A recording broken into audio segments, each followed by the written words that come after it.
स्थानिक स्वराज्य संस्थेच्या निवडणुका रखडल्याने यवतमाळात काँग्रेसने सत्याग्रह आंदोलन केले। राष्ट्रीय पंचायत राज दिवसानिमित्त हे आंदोलन करण्यात आले। राष्ट्रीय पंचायत राज दिवसानिमित्त यवतमाळमध्ये काँग्रेसने सत्याग्रह आंदोलन केले। आमदार बाळासाहेब मांगुळकर व माजी मंत्री शिवाजीराव मोघे आणि वसंत पुरके यांच्या नेतृत्वात हे आंदोलन महात्मा ज्योतिबा फुले यांच्या पुतळ्यासमोर करण्यात आले। महाराष्ट्र शासनाने मागील 3 ते 5 वर्षांपासून स्थानिक स्वराज्य संस्थांच्या निवडणुका घेतल्या नाहीत। सरकारला स्थानिक स्वराज्य संस्थांच्या निवडणुका घ्यायच्या नाहीत। महापौर, नगराध्यक्ष, जिल्हा परिषद अध्यक्ष होते हे नागरिक आता विसरले आहेत। सत्ता विकेंद्रीकरणाला सरकार विसरत चाललेला आहे, असा आरोप यावेळी काँग्रेस नेत्यांनी केला। सत्यासाठी आमचा आग्रह आहे।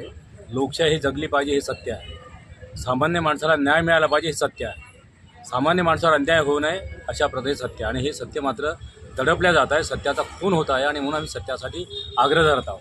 आग्रह यासाठी की ग्रामीण भागातला माणूस, सर्वसामान्य माणूस या लोकशाहीचा केंद्रबिंदू आहे, आणि म्हणून आम्ही भारताचे लोक सार्वभौम, समाजवादी, धर्मनिरपेक्ष लोकशाही गणतंत्र घडवण्याचा व त्यांच्या सगळ्या नागरिकास सामाजिक, आर्थिक न्याय, स्वातंत्र्य देण्याचा हा खऱ्या मोठा आमचा अधिकार जो आहे, हा अधिकार हिरावून घेतला जात आहे।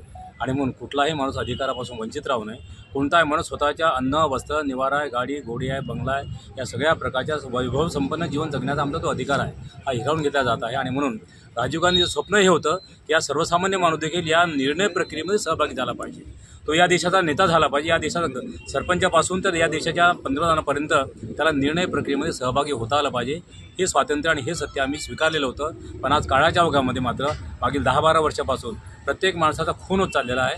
लोकशाहीचा खून होत चालला, स्वायत्त संस्थांचा खून होत चालला, बँका पळवल्या जात आहे। अशा प्रकारच्या या अत्यंत अनागोंदीच्या कारभारामध्ये आमच्या सगळ्या माजी नेत्यांनी जी काही विचारधारा आम्हाला दिलेली आहे, त्या विचारधारेचं मूर्त स्वरूप समाजात अवतरावं यासाठी आमचा सत्याग्रह आहे।